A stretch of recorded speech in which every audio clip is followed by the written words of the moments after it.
प्यारे विद्यार्थियों, जय हिंद। आज हम लोग देखेंगे सदिशों का योग या सदिशों का संकलन। सदिशों का योग अथवा सदिशों का संकलन, एडिशन ऑफ वेक्टर आप देखेंगे। जो सदिशों का योग होता है, सदिशों का योग जो होता है दो मेथड से होता है। पहला तो होता है त्रिभुज का नियम और दूसरा होता है समांतर चतुर्भुज का नियम। तो ये लॉ ऑफ ट्रायंगल होता है और लॉ ऑफ पैरेललोग्राम होता है ना। तो देखते हैं हम लोग सबसे पहले लॉ ऑफ ट्रायंगल क्या होता है, त्रिभुज का नियम क्या होता है। इसके पहले की वीडियो में हम लोग ये जान चुके हैं कि सदिश क्या होता है और सदिश कितने प्रकार का होता है। फिलहाल इसमें हम लोग देखते हैं कि जो त्रिभुज होते हैं, दो त्रिभुज हों उनका जो हम लोग परिणामी निकालते हैं। परिणामी कैसे निकालते हैं, या जो परिणामी निकलता है, परिणामी सदिश जो निकलता है, उस परिणामी सदिश का परिमाण कैसे ज्ञात करते हैं। अब परिणामी सदिश और परिमाण, परिणामी सदिश और परिमाण में बहुत डिफरेंस होता है। परिणामी सदिश में होता है कि दो सदिश मिल करके किसके बराबर होंगे, दो सदिश मिलेंगे किस सदिश के बराबर होंगे, ये इनका परिणामी होता है। और वो जो परिणामी सदिश होगा उसका अंक मान कितना आएगा, वो उसका क्या होता है, परिमाण होता है। परिणामी को इस तरह से भी समझ सकते हैं कि जैसे मान लीजिए हमारे पास हमारे पैंट्स और शर्ट मिला करके छह जेबें हैं। छह जेबों में अगर दो रुपए, 3 रुपए, 4 रुपए, 5 रुपए इस तरह से चिल्लर भरे हों या नोट्स भरे हों, तो उनको जोड़ने पर पूरा जो आपके पास पैसा आएगा, कितना पैसा आएगा, तो जितना पैसा पूरा आएगा वही पैसा क्या होगा, परिणामी होगा। टोटल का परिणामी वही हो जाता है। ऐसे हम लोग त्रिभुज में भी निकालते हैं। दो सदिश होंगे, या कभी कभी हम लोग ये भी देखेंगे और भी बहुभुज के नियम में देखेंगे कि कई सदिशों को मिला करके, कई सदिश मिल करके एक सदिश के बराबर हो जाते हैं। तो जो ये एक सदिश होता है वही क्या होता है, उन सदिशों का क्या होता है, परिणामी होता है। तो यहाँ पे फिलहाल हम लोग दो सदिश के बारे में देखेंगे। तो लॉ ऑफ ट्रायंगल क्या होता है, त्रिभुज का नियम क्या होता है। त्रिभुज का नियम बताता है कि अगर अगर दो सदिश हों, दो सदिश किसी त्रिभुज की दो क्रमागत भुजाओं के द्वारा निरूपित किए गए हों। दो सदिश किसी त्रिभुज की दो क्रमागत भुजाओं द्वारा निरूपित किए गए हों और इन सदिशों के बीच का कोण कुछ दिया गया हो, मान लेते हैं थीटा है। अगर दो सदिश किसी त्रिभुज की दो क्रमागत भुजाओं द्वारा निरूपित किए गए हों तो इनका जो परिणामी होता है तीसरी भुजा के द्वारा निरूपित होता है। तीसरी भुजा के द्वारा निरूपित होता है जो पहले सदिश के टेल पॉइंट से प्रारंभ होकर के दूसरे सदिश के हेड पॉइंट को मिलाता है। ये मान लीजिए आपका जो ट्रायंगल है, ये ट्रायंगल मान लीजिए हो जाता है PQS होता है। ये त्रिभुज PQS होता है। ये जो आपका वेक्टर है, इस वेक्टर को मान लेते हैं A है, इस वेक्टर को मान लेते हैं B है। ये वेक्टर A है, ये वेक्टर B है। इनका जो रिजल्टेंट आता है वो कितना होता है, R होता है। इसको ज्योमेट्रिकली हम लोग कैसे शो करते हैं, तो त्रिभुज के नियम से क्या जाता है, सदिशों का परिणामी सदिश A, वेक्टर A व वेक्टर B के परिणामी, वेक्टर A व B का परिणामी सदिश कितना होगा, का परिणामी सदिश R बराबर कितना हो जाएगा, R बराबर हो जाएगा vector A plus vector B। ये तो वेक्टर फॉर्म में हो गया कि हम लोग वेक्टर R को लिख सकते हैं, यानी A व B के परिणामी सदिश R को लिख सकते हैं vector A plus vector B। अब इस परिणामी का हमको क्या ज्ञात करना है, परिमाण ज्ञात करना है। किस नियम से, त्रिभुज के नियम से ज्ञात करना है, परिणामी का परिमाण ज्ञात करना है। तो परिणामी का परिमाण कैसे ज्ञात करेंगे, परिणामी का परिमाण ज्ञात करने के लिए कुछ हमको कंस्ट्रक्शन करना पड़ेगा, कुछ हमको रचना करना पड़ेगा। तो रचना क्या करते हैं, ये PQ लाइन को आगे बढ़ा देते हैं, S से क्या करते हैं, इसके ऊपर परपेंडिकुलर ड्रा कर देते हैं, S से इसके ऊपर परपेंडिकुलर ड्रा कर देते हैं। ये मान लीजिए पॉइंट M होता है। यानी जो SM है, परिणामी का परिमाण ज्ञात करना, परिणामी R, परिणामी सदिश R का परिमाण ज्ञात करना, परिमाण परिमाण ज्ञात करना। किस नियम से? त्रिभुज के नियम से। तो त्रिभुज का नियम आप लोग लिख लीजिएगा, त्रिभुज के नियम को आप लोग लिख लीजिएगा, वीडियो को पॉज करके आप लोग उसको लिख सकते हैं। परिणामी का परिमाण कैसे ज्ञात करते हैं? इसमें क्या काम किया हम लोग? PQ को आगे बढ़ाए हैं और S से PM पर क्या किए हैं? लंब डाले हैं, या इसको हम लोग मान लेते हैं X पॉइंट मान लेते हैं। तो यहां पे क्या है? SM, यहां SM परपेंडिकुलर क्या है? PX है। SM परपेंडिकुलर क्या है? PX खींचा, SM परपेंडिकुलर PX खींचा। यहां पे in triangle yes right angle triangle हो जाएगा, ये right angle triangle yes MQ में समकोण त्रिभुज SMQ में समकोण त्रिभुज। अब समकोण त्रिभुज SMQ में क्या हो जाएगा? त्रिभुज SMQ, समकोण त्रिभुज SMQ में इसमें क्या हो जाएगा? साइन थीटा इक्वल टू हो जाएगा, साइन थीटा इक्वल टू हो जाएगा लंब बटे कर्ण होता है, लंब बटे कर्ण हो जाएगा, लंब बटा कितना हो जाएगा? कर्ण। लंब कितना इसका? SM अपान कितना हो जाएगा? QS हो जाएगा। SM अपान कितना हो जाएगा? SM अपान QS हो जाएगा बराबर। एक चीज यहाँ पे और देख लेते हैं हम लोग, जो आपका PQ होगा, PQ इक्वल्स हो जाएगा मॉड ऑफ A, इक्वल्स हो जाएगा A, PQ इक्वल्स हो जाएगा। अब QS इक्वल्स हो जाएगा, QS इक्वल्स हो जाएगा मॉड ऑफ B, इसको क्या लिखेंगे? B। और PS इक्वल टू हो जाएगा PS इक्वल टू हो जाएगा मॉड ऑफ R, इसको क्या लिखेंगे? R। यानी जब किसी सदिश का हम लोग मापांक ज्ञात कर लेते हैं तो वो किसमें बदल जाता है? अदिश में बदल जाता है। तो यहाँ पे QS की जगह हम लोग क्या लिख सकते हैं? B। ये बराबर हो जाएगा SM अपान कितना हो जाएगा? B sine theta. Therefore SM equal to हो जाएगा B साइन थीटा हो जाएगा। इसी प्रकार क्या हो जाएगा? इसी प्रकार क्या हो सकता है?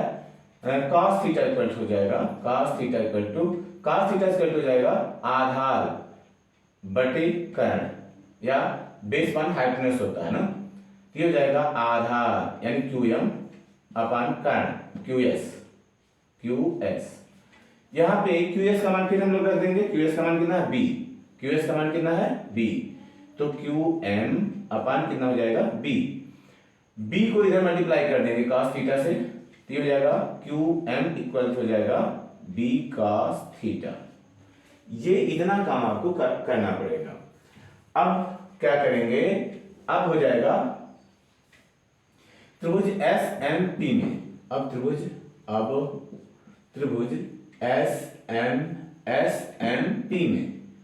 SMP में इस त्रिभुज में क्या हो जाएगा? त्रिभुज SMP में इसमें क्या हो सकता है? देखिए क्या हो जाएगा? जो आपका कर्ण होता है ना, पाइथागोरस प्रमेय से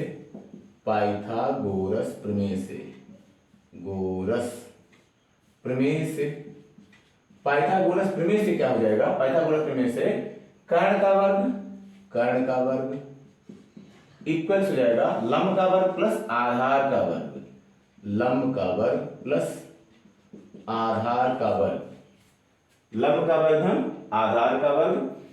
कर्ण कितना है आपका? PS है, PS स्क्वायर इक्वल टू हो जाएगा लंब कितना आपका है? SM स्क्वायर हो जाएगा, और आधार कितना आता है? PM स्क्वायर हो जाएगा। अब PS का मान कितना है? R, ये हो जाएगा R स्क्वायर। SM जो SM आपका है, SM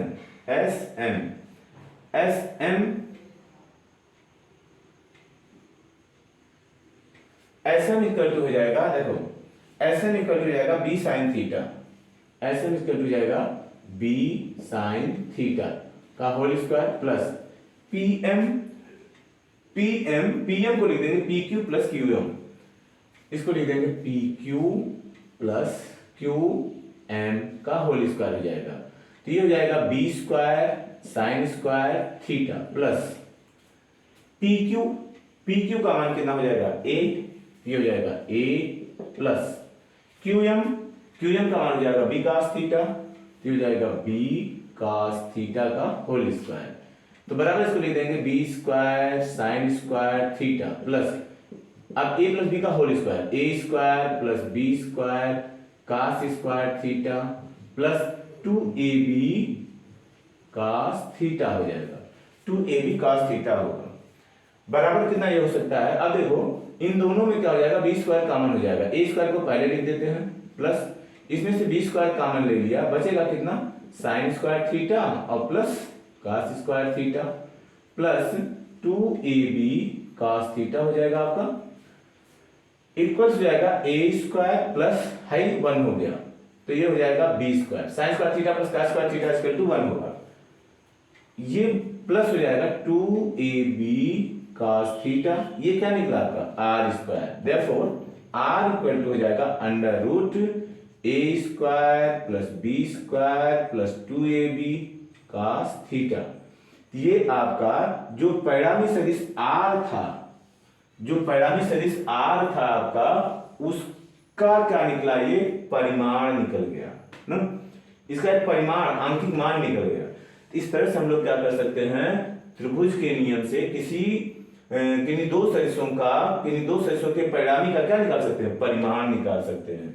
एक चीज और देखा जाता है इसमें कि अगर मान लीजिए जो परिणामी है, परिणामी क्या कर रहा है, पी की दिशा से ए से परिणामी आर है वो सदिश ए से मान लीजिए कोण फाई बना रहा है, तो हम लोग इसका कोण कैसे ज्ञात करते हैं, तो इसको देखते हैं हम लोग, परिणामी का दिशा ज्ञात करना, परिणामी सदिश आर की दिशा ज्ञात करना, परिणामी सदिश आर की दिशा हम लोग कैसे ज्ञात करेंगे, देखिए परिणामी सदिश आर की दिशा ज्ञात करने के लिए हम लोग क्या करते हैं, हम मान लेते हैं, माना क्या माना, परिणामी आर की दिशा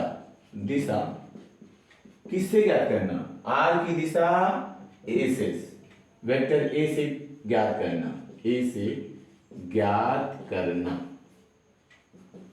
ए से ज्ञात करना, चलो ठीक है। अब हम लोग मान लेते हैं, क्या मान लेते हैं कि जो आर है, वेक्टर आर है, वेक्टर ए से फाई कोण बना रहा है, मानना वेक्टर आर वेक्टर ए से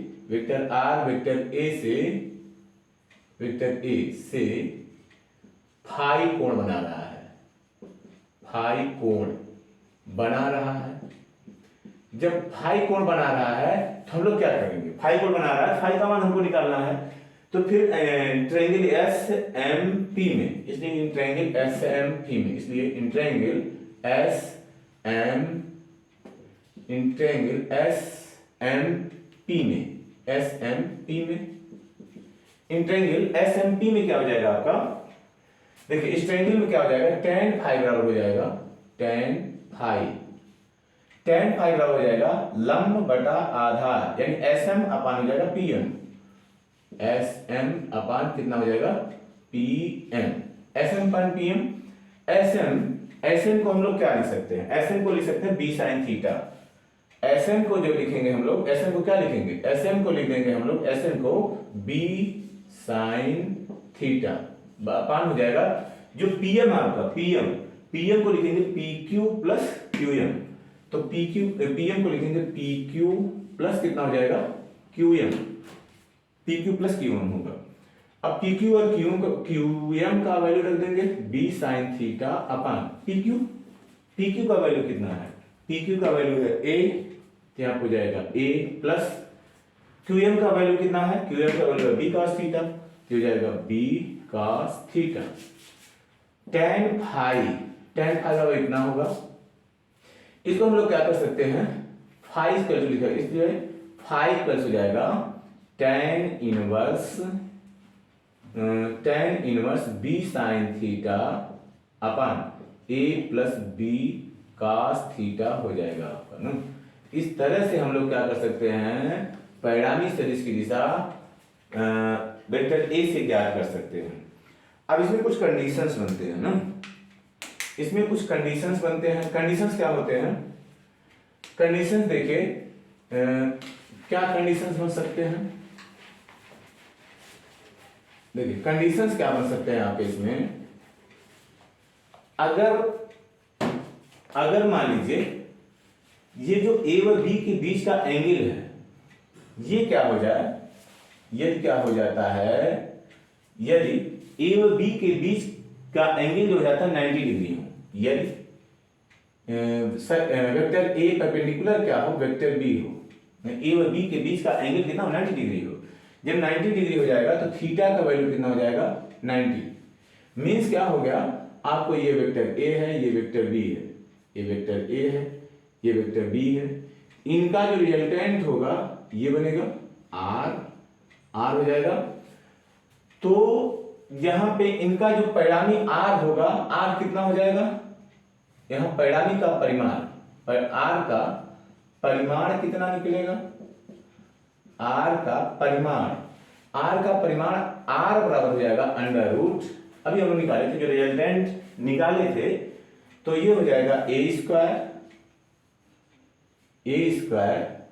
plus B square plus 2ab cos 90, तो बराबर कितना हो जाएगा under root A square plus B square R equal to हो जाएगा, क्योंकि cos 90 का वैल्यू कितना होता है, 0। cos 90 का 0 होगा कि सब क्या हो जाएगा, 0।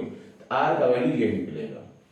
अब जो परिणामी आर होगा, आर का डायरेक्शन अगर हमको निकालना है ए से, आर की दिशा कहां से, दिशा वेक्टर ए से, कितना हो जाएगा, तो इस रिजल्ट को हम लोग वहां अप्लाई करेंगे, फाई इक्वल टू हो जाएगा tan फाई इक्वल टू हो जाएगा, tan फाई इक्वल टू कितना हो जाएगा, देखो tan फाई इक्वल टू हो जाएगा बी, देखिए बी साइन थीटा, तो बी साइन 90 अपन कितना हो जाएगा ए प्लस बी cos 90।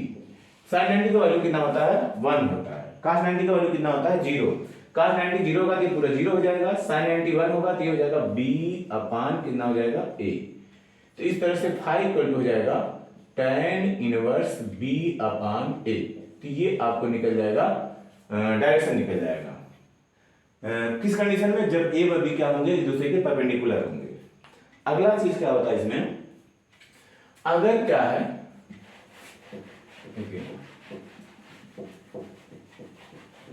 अगर दोनों वेक्टर्स एक दूसरे के पैरेलल है, इसमें पहला कंडीशन तो ये हो गया। दूसरा कंडीशन क्या हो सकता है, दूसरा कंडीशन हो सकता है कि अगर क्या हो, ए व बी पैरेलल हो, ये वेक्टर ए और वेक्टर बी समांतर हो, अगर वेक्टर ए व वेक्टर बी क्या होंगे, समांतर होंगे, तो इनके बीच का एंगल क्या हो जाएगा, समांतर होंगे। मतलब इस तरह से अगर दोनों हैं, ये वेक्टर ए है, ये वेक्टर बी है, ये वेक्टर, इनके बीच का क्या होगा, आर होगा, वेक्टर आर होगा। तो इस कंडीशन में क्या हो जाएगा, इन दिस कंडीशन, इस कंडीशन में हो जाएगा, इस कंडीशन में जो ए व बी के बीच का एंगल होगा वो कितना होगा, 0। ए व बी, वेक्टर ए व बी, वेक्टर बी के बीच का कोण कितना हो जाएगा, कोण 0 डिग्री होगा। वेक्टर ए व बी के बीच का कोण कितना हो जाएगा, 0 डिग्री हो जाएगा। जब वेक्टर 0 डिग्री हो जाएगा, इसलिए क्या हो सकता है आपका, परिणामी का परिमाण, परिणामी आर, देखो आर का परिमाण कितना निकलेगा, परिमाण आर बराबर हो जाएगा under root A square plus कितना होगा, बी स्क्वायर। आर बराबर हो जाएगा A square plus B square, इनके बीच का एंगल कितना हो जाएगा, अब इनके बीच का एंगल कितना, जहां 90 था वहां पे 0 हो जाएगा, 2ab cos 0 इक्वल हो जाएगा A square plus B square, और का 0 का वैल्यू 1 होता है, तो ये हो जाएगा 2ab तो बराबर देखो ये बन गया a प्लस बी का whole square, A square plus B square plus 2ab, a plus B का होल स्क्वायर, तो अंडर रूट हो जाएगा a प्लस बी का होल स्क्वायर बराबर कितना हो जाएगा a प्लस बी, यानी कि इनका जो परिणामी आएगा, परिणामी का जो परिमाण होगा उन दोनों सदिशों के परिमाण के योगफल के क्या होगा, बराबर होगा। इस कंडीशन में, इस कंडीशन में, किस कंडीशन में, जब दो सदिश क्या होंगे, पैरेलल होंगे, तो उनके परिणामी का जो परिमाण होगा उन सदिशों के परिमाणों के योगफल के क्या होगा, बराबर होगा। तो ऐसा हो सकता है। इसके बाद आता है कंडीशन और है, अगर मान लीजिए अगर दोनों सदिश एक दूसरे के विपरीत हो, दोनों सदिश एक दूसरे के विपरीत हो, दोनों सदिश जब एक दूसरे के विपरीत होंगे तब क्या होगा, यदि थर्ड कंडीशन हो सकता है, यदि क्या हो जाए ए और बी, यदि ए वेक्टर ए और वेक्टर बी क्या हो, एक दूसरे के विपरीत हो, एक दूसरे के विपरीत हो, एक दूसरे के विपरीत हो, विपरीत हो, एक दूसरे के जब विपरीत होंगे, मान लीजिए ये पॉइंट ओ है, ओ पे ये इधर को लग रहा है वेक्टर ए, और ये क्या हो रहा है बी इधर को लग रहा है वेक्टर बी है, तो इनके बीच का जो एंगल होगा, अथवा ये ऐसे भी हो सकते हैं, ए इधर है बी इधर है, वेक्टर ए और वेक्टर बी, तो इनके बीच का जो एंगल हो जाएगा, इस कंडीशन में इनके बीच का जो एंगल होगा वो कितना हो जाएगा, इनके बीच का जो एंगल हो जाएगा उस 180 होगा, 180 अंश होगा। इनका जो परिणामी होगा, परिणामी या तो इधर हो सकता है, अगर ये बड़ा रहेगा तो इधर होगा, अगर ये बड़ा रहेगा तो इधर होगा। जिधर परिणामी, जिधर जिस वेक्टर का वैल्यू आंशिक मान अधिक होगा, परिणामी उधर ही कार्य करेगा। अब इसमें जैसे मान लो, अब यहाँ देखिए यहाँ क्या हो जाएगा, यहाँ थीटा का वैल्यू कितना हो जाएगा, 180 होगा। जब एक दूसरे के विपरीत होंगे तो थीटा का वैल्यू 180 हो जाएगा। जब 180 हो जाएगा, परिणामी का परिमाण कितना आएगा, इसलिए परिणामी आर का परिमाण, परिणामी आर का परिमाण, परिणामी आर का परिमाण, परिणामी आर का परिमाण आर इक्वल टू हो जाएगा under root A square plus B square plus हो जाएगा 2ab cos 180 बराबर under root A square plus B square minus, देखो 180 का से क्वेश्चन का मान होता है -1 होता है, तो हो जाएगा -2ab आर बराबर, अब ये देखो हो गया A square plus B square minus 2ab हुआ, ये फार्मूला आपका बन गया आर इक्वल्स हो जाएगा अंडर रूट ए माइनस बी का होल स्क्वायर, तो आर बराबर हो जाएगा ए माइनस बी। मतलब क्या हुआ, मतलब ये हुआ कि अगर दो वेक्टर एक दूसरे के अपोजिट में है, उनका डायरेक्शन अगर अपोजिट है, तो उनका जो परिणामी आर आएगा उन वेक्टरों के परिमाणों के अंतर के बराबर होगा, वेक्टरों के परिमाणों के अंतर के बराबर। इसका मतलब क्या होगा, अंतर के बराबर मतलब क्या होगा कि इन दोनों में से जो बड़ा होगा बड़े वाले से छोटा वाला क्या करेगा, घटेगा। और इसकी जो डायरेक्शन होगी, डायरेक्शन देखते हैं, तथा tan फाई बराबर कितना हो जाएगा, फार्मूला तो आपको याद होगा ना, क्या होता है b sin theta upon a plus b cos theta, तो b sin 180 upon a plus b cos 180 हो जाएगा।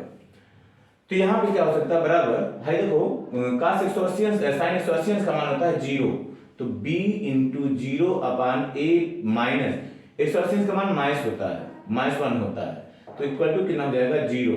तो देखो यहाँ tan फाई का वैल्यू कितना आ गया, 0 आएगा। यहाँ पे देखो tan फाई का वैल्यू 0 होगा, तो इसको लिख सकते हैं tan 0, तो फाई का वैल्यू कितना हो जाएगा 0। यहाँ पे देखो हम लोग परिणामी का परिमाण निकालना, परिणामी की दिशा निकालना भूल गए, तो यहाँ पे भी आप क्या कर सकते हैं, निकाल सकते हैं। tan फाई बराबर हो जाएगा b sin थीटा, तो बी साइन थीटा, थीटा का वैल्यू यहाँ 0 है, तो बी साइन 0 अपान ए प्लस बी कास 0।